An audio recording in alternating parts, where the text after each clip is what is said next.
जय गुरुदेव। युग गीता से कैसे आए यह चंचल मन काबू में। विगत कड़ी में इस महत्वपूर्ण अध्याय के 32वें श्लोक का हमने बड़ी गहराई से मंथन किया। भगवान इसके पूर्व कह चुके हैं कि जो एकत्व में स्थित होकर सब प्राणियों में स्थित मेरी उपासना करता है, वह योगी वर्तमान में रहते हुए भी सभी प्रकार का निर्वाह करते हुए मुझ में ही वास करता है। विलक्षण दिव्य अनुभूति है यह परमात्मा में निवास करना। इसके बाद भगवान अर्जुन को संबोधित कर कहते हैं कि जो योगी की भांति अपनी आत्मदृष्टि से सुख अथवा दुख में सर्वत्र समत्व के ही दर्शन करता है, सभी को समभाव से देखता है, वह परम श्रेष्ठ योगी है। यह योग की पराकाष्ठा है। ऐसे योगी के लिए सभी और पवित्रता ही विराजती है। सब और उसे भगवान ही भगवान दिखाई देता है। भगवान में रहकर दिव्य कर्म करना, उनके साथ ऐक्य भाव स्थापित कर लेना, यही योग का उद्देश्य होना चाहिए। ठाकुर श्री रामकृष्ण परमहंस स्वामी विवेकानंद एवं परम पूज्य गुरुदेव के दृष्टांतों के माध्यम से इस भाव दर्शन को प्रतिपादित भी किया गया। इन तीनों ही महापुरुषों ने ऐसा ही जीवन जिया। यह भी बताया गया कि विश्व मानव की पीड़ा अपनी पीड़ा बन जाने पर व्यक्ति महामानव की कक्षा में स्थापित हो भगवान में विराजमान सभी और उसी सत्ता को देखता है। यह सब सुनकर अर्जुन का जिज्ञासु मन जागकर पुनः प्रश्न करने लगता है। वह लगभग स्तब्ध है आत्मसंयम से होने वाली इस उपलब्धि को अपने आराध्य के मुख से सुनकर आत्मावलोकन कर वह कुछ पूछना चाहता है। अर्जुन की जिज्ञासा। अगले 2 श्लोक अर्जुन के प्रश्नों के हैं एवं उसके तुरंत बाद सूत्र रूप में योगेश्वर द्वारा दिए गए उत्तर के 2 श्लोक हैं। संभवतः उनसे फिर उसकी जिज्ञासा जाग उठती है एवं वह फिर इसी सब को स्वयं पर लागू कर पुनः प्रश्न पूछ बैठता है। भगवान धैर्यपूर्वक उसका ही नहीं, हम सबकी जिज्ञासाओं का भी समाधान करते हैं। 47 श्लोकों वाले इस अध्याय का हर पक्ष, हर पहलू इतना महत्वपूर्ण है कि इसे यदि जीवन विज्ञान का मूल कहा जाए तो अत्युक्ति न होगी। अर्जुन की जिज्ञासाएं हैं। अध्याय 6 श्लोक 33 और 34 का पहले शब्दार्थ देखते हैं। अर्जुन ने कहा, हे मधुसूदन कृष्ण, आपने सम्यक दर्शन रूप यह जो योग कहा, मैं चित्त की चंचलता के कारण इस योग की विनियत स्थिति नहीं देख पाता। क्योंकि हे कृष्ण, मन चंचल प्रमथन स्वभाव वाला, भ्रम पैदा करने वाला, बलवान दृढ़ है। मैं उसको वश में करना वायु की तरह कठिन मानता हूं। अब इन दोनों का भावार्थ भी देखते हैं। हे मधुसूदन, समत्व में स्थित होकर आपके द्वारा जिस योग का उपदेश दिया गया है, मन की चंचलता के कारण मैं इसकी स्थिर स्थिति नहीं देखता हूं। क्योंकि हे कृष्ण, यह मन बड़ा ही चंचल, प्रमथनशील, बलवान और अदमनीय है। इसे वश में करना मैं वायु को रोकने की भांति अत्यंत दुष्कर मानता हूं। एक तार्किक के योगेश्वर से प्रश्न। जब कोई शिक्षक हमें किसी उपलब्धि के विषय में इतना बड़ा उसका चित्र सामने रख समझाए जो हमें अविश्वसनीय लगने लगे, ऐसी प्रतीति हो मानो चमत्कारी सिद्धियां हो, वह भी मात्र कर्मयोग से, एक धर्म प्रधान निर्लिप्त घोर कर्म युद्ध से जिसे निर्मम व निरहंकारी होकर किया जाना है, तो हमें आश्चर्य होने लगता है। क्या ऐसा भी संभव है? क्या हमारे अंदर ऐसा कुछ है जिसे जान एवं समझकर परमात्मा से साक्षात्कार भी किया जा सकता है? क्या पूर्णता के शिखर तक पहुंचा जा सकता है? हमारे समक्ष जो वर्णन प्रस्तुत किया गया, उसे जानकर अर्जुन की तरह हम भी बौखला सकते हैं, कह सकते हैं कि ऐसा कैसे होगा। कभी कभी अपने आप के बारे में परिपूर्ण जानकारी न होने या जो भी हम अपने विषय में जानते हैं उसे सामने रख हम उत्साहहीन हो जाते हैं। एक प्रकार से अंदर से अपने विषय में अविश्वास रख अर्जुन एक तार्किक व्यक्ति होने के नाते मानस निर्माण की इस यात्रा पर शंका उठाते हुए कह उठता है कि जो समत्व रूपी योग समझाया गया वह तो सद नहीं पाएगा, क्योंकि मन बड़ा चंचल है। मन हमेशा परिचित विषय प्रधान भोग प्रधान क्षेत्रों की ओर भागता रहता है। सिद्धांततः वह मान्य हो सकता है, पर मन चूंकि केंद्रित नहीं हो पा रहा, यह एक अव्यावहारिक सा सिद्धांत प्रतीत होता है। ध्यान में मन नहीं लगता। अर्जुन की यह जिज्ञासा हम में से हर किसी की हो सकती है। ध्यान में मन नहीं लगता, मन भागता है, बार बार भटकता है। कभी चींटियां काटती प्रतीत होती है, कभी शरीर में कहीं दर्द उठ बैठता है तो हिलने डुलने का मन करता है। विचार प्रवाह, उसमें भी कामुकता प्रधान, अनाप शनाप चिंतन हमारे मन को केंद्रीभूत होने ही नहीं देता। अर्जुन को भगवान ने प्रिय शिष्य की तरह स्नेह देते हुए समझाया है, इसलिए वह भी अपना प्रश्न खोलकर अपने आराध्य के समक्ष रख देता है। कहता है कि यह मन तो बड़ा भ्रामक है, बड़ा बलवान है और दमन करने में बड़ी असमर्थता अनुभव होती है। उसे नियंत्रित करना तो ऐसा है कि जैसे तीव्र गति से चलने वाले वायु के प्रवाह को रोकने का प्रयास किया जाए। वायु रोकने जैसा कठिन कार्य। मन की दौड़ बहुत तीव्र होती है, इतनी कि कुछ ही क्षणों में यह मीलों दूर की यात्रा कर वापस आ सकता है। यह स्थिर होकर बैठे, इसका जितना प्रयास किया जाए उतना ही तीव्र गति से यह भागता है। वायु के प्रवाह को रोकने जैसी उपमा गीताकार ने दी है।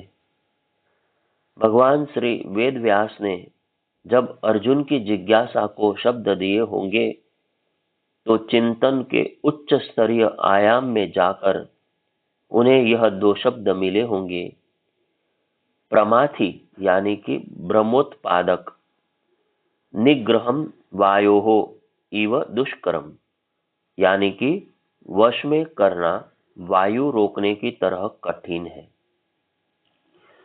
जिसने भी वायु के तीव्र प्रवाह, आंधी के झोंकों अथवा चक्रवातों का सामना किया है, वह जानता है कि कितना वेग उनमें होता है। उन्हें रोकना नितांत असंभव है। विज्ञान ने आज के विकसित युग में चक्रवातों से ऊर्जा पैदा करने के तरीके खोज लिए हैं, पर उन्हें रोक पाना असंभव है। मन कामनाओं वासनाओं की भगदड़ में निरत रहता है। भ्रामक परिकल्पनाएं करता है एवं उस दौड़ को रोक पाना अत्यंत कठिन कार्य है। ऐसे में अर्जुन की जिज्ञासा स्वाभाविक है कि कैसे इसे नियंत्रित किया जाए, कैसे ध्यान योग में प्रवृत्त हुआ जाए, कैसे यह आत्म संयम योग साधा जाए, जिसकी व्याख्या इतने विस्तार से इस अति महत्वपूर्ण अध्याय में योगेश्वर कर रहे हैं। एकाग्रता का अभ्यास बनाम ध्यान। अर्जुन के चित्त की यह दशा तब भी थी जब गीता का आरंभ हुआ था। उस समय भी तर्क जाल का प्रयोग कर बिना एकाग्र चित्त हुए उसने श्री कृष्ण के समक्ष अपनी युद्ध न करने की बात कह दी थी। अब पुनः वह प्रसंग सामने आने पर वह मन की चंचलता की बात कह रहा है। उसे आशा नहीं थी कि श्री कृष्ण उसकी इस कमजोरी पर प्रहार करेंगे, किंतु जब आत्म संयम योग के रूप में वह शिखर का दर्शन कर लेता है तो उसकी जिज्ञासा आरंभ हो जाती है, वह भी सकारात्मक ढंग से। यह एक शिष्य के लिए शुभ चिन्ह है। अर्जुन को मन की एकाग्रता का अभ्यास है। उसने निशाना लगाकर मछली की आंख बेधी थी और द्रौपदी को जीता था। उसने तेल के प्रवाह में गोल घूमती मछली की छवि मात्र देखकर अपना बाण चलाकर मन की एकाग्रता की चमत्कारिक क्षमता का प्रदर्शन किया था, किंतु मन की एकाग्रता और तल्लीनता तद्रूपता वाले वास्तविक योग में अंतर है।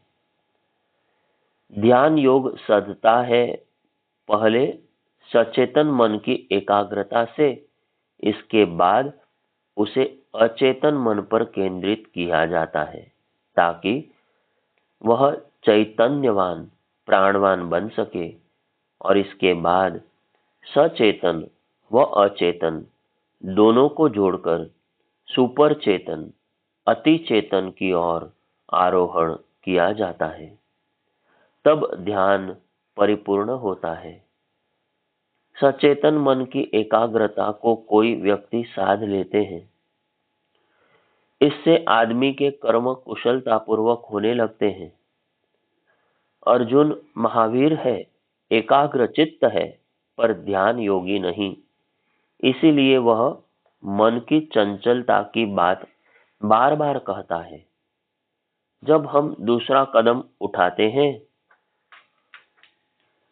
सचेतन को अचेतन पर केंद्रित कर प्राणवान सशक्त बनाना, तब हमें आंतरिक प्रसन्नता मिलती है। जब हम सुपर चेतन की ओर जाते हैं तो हमें दिव्य रसानुभूति होने लगती है। कार्य कुशलता, प्रसन्नता, दिव्य रसानुभूति, आत्मानुभूति, यह सभी ध्यान की फलश्रुतियां हैं। हमारा पात्र अर्जुन अभी एकाग्रता कर्म कुशलता से भीतर नहीं जा पा रहा, क्योंकि चित्त की वृत्तियां उसे चंचल बना रही हैं। यदि यह यात्रा पूरी हो जाए तो उसे योगेश्वर के अमृत वचनों की अनुभूति अपने अंदर होने लगेगी।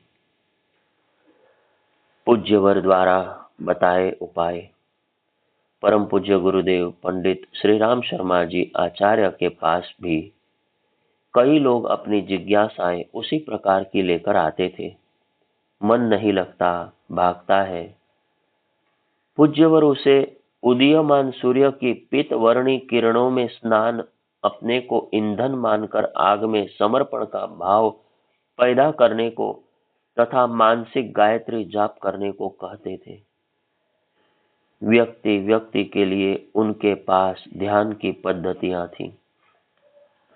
सबसे पहला सुझाव वे देते थे कि हम स्वाध्याय की वृत्ति विकसित करें, ताकि हमारा मन सतत श्रेष्ठ विचारों में स्नान करता रहे। इससे धारणा पक्की बनेगी और ध्यान टिकेगा। उनने कभी किसी को निराश नहीं किया। किन्हीं को उनने माँ गायत्री का, किसी को विराट आकाश का, व किसी को स्वयं उनका गुरुदेव का ध्यान करने को कहा। मन क्रमशः इससे एकाग्र हो सुपर चेतन की यात्रा करने लगता था। अब भी उनकी सूक्ष्म व कारण सत्ता पर ध्यान केंद्रित करने से साधकों को वही अनुभूति हो सकती है।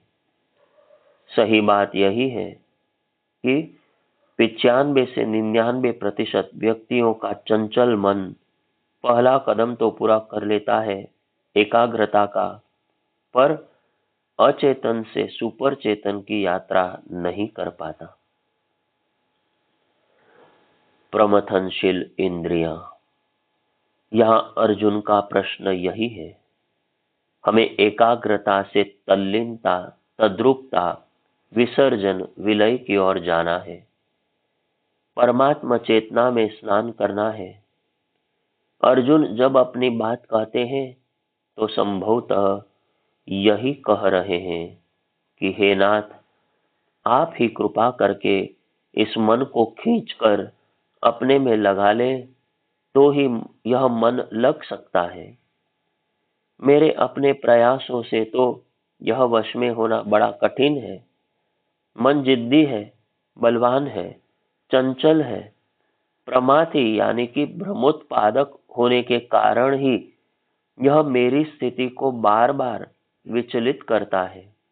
इससे पहले श्री कृष्ण दूसरे अध्याय के 60वें श्लोक में कह चुके हैं, इंद्रियाणि प्रमाथीनि हरन्ति प्रसभम मनः, अर्थात प्रयत्नशील पुरुष के मन को भी ये प्रमथनशील इंद्रियां बलात् हर लेती है।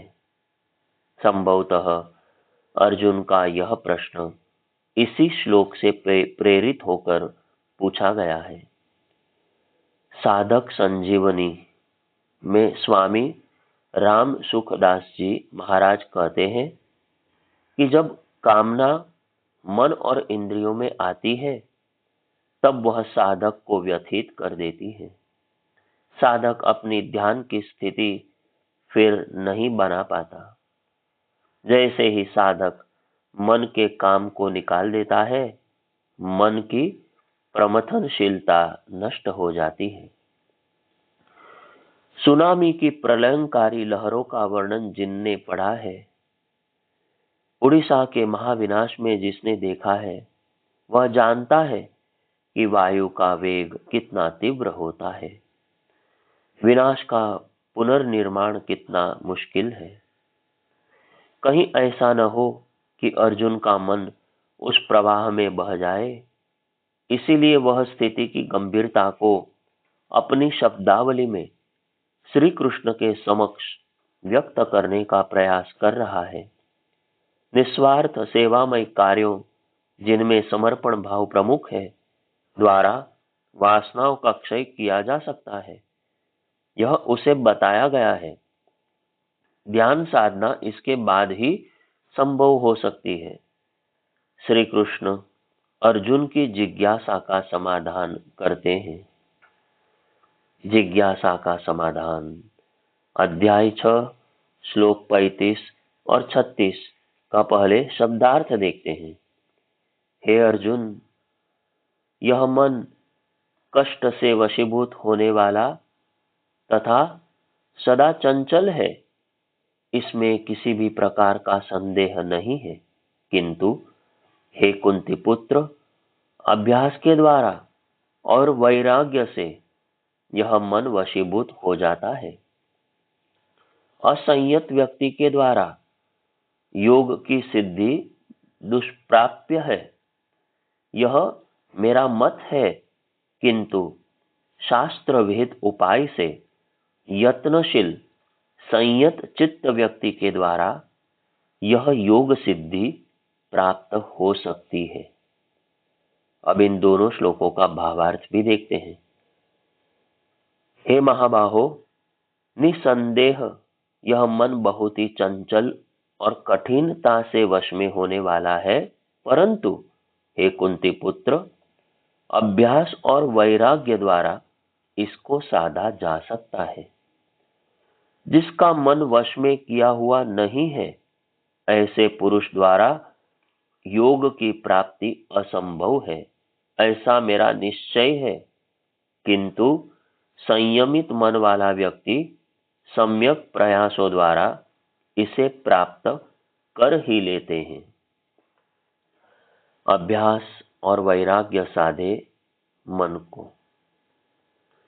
जब अर्जुन ध्यान योग की शक्यता के बारे में अपने संदेह व्यक्त करता है और कारण यह बताता है कि मानवी मन के अस्थिर और अशांत स्वरूप के कारण यह संभव नहीं है, तो श्री कृष्ण इसे एक चुनौती के रूप में लेते हैं और उसे तुरंत उत्तर भी देते हैं।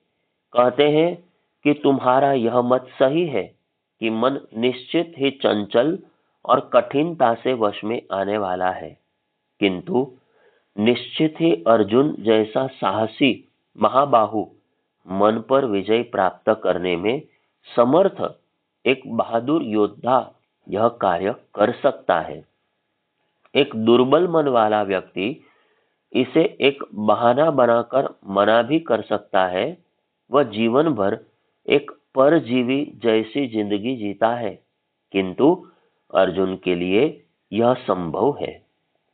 आक्षेप स्वीकार कर लिया गया, अतः अर्जुन शांत हो जाता है। फिर श्री कृष्ण आक्रामक होते हैं। वह कहते हैं कि हे कुंती पुत्र, इस मन को अभ्यास और वैराग्य से साधा जा सकता है। अभ्यास योग क्या है? जब जब मन विषयों में भटके, तब तब उसे अपने ध्यान बिंदु पर पुनः पुनः वापस लाने का प्रयास किया जाए, अनवरत परिश्रम किया जाए, निरंतरता नियमितता में कोई कमी न हो, तो यह संभव है।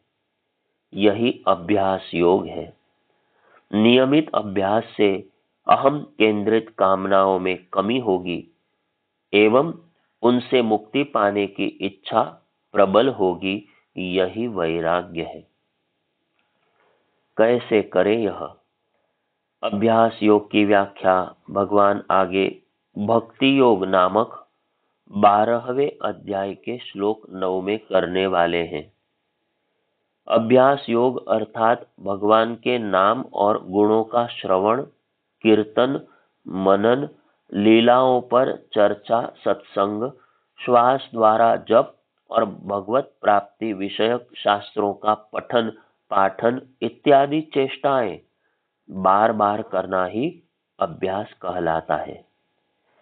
वे कहते हैं, अभ्यास योगेन ततो माम इच्छाप्तुम धनंजय। हे अर्जुन, अभ्यास रूप योग द्वारा मुझको प्राप्त होने के लिए इच्छा कर। अभ्यास का अर्थ है निरंतर मन को परमात्मा, सद्गुरु, आध्यात्मिक चिंतन में लगाए रखना। मन का अभ्यास फिर परमात्मा में स्थित होने का हो जाता है। वैराग्य का अर्थ है आसक्ति रहित कर्म।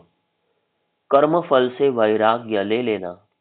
जीवन जीते हुए, गृहस्थ रहते हुए भी कोई आसक्ति किसी भी वस्तु, व्यक्ति आदि से न रखना, वरन हमेशा स्वयं को याद दिलाना कि आत्मा की यात्रा एकाकी है। हमें उस यात्रा को महत्व देना चाहिए। आत्मिक प्रगति कर मोक्ष प्राप्ति, जीवन बंधनों से मुक्ति का प्रयास करना चाहिए। यही व्याख्या और विस्तार से अगले अंक में अर्जुन की नई जिज्ञासाओं के साथ आगे की चर्चा कल। जय गुरुदेव।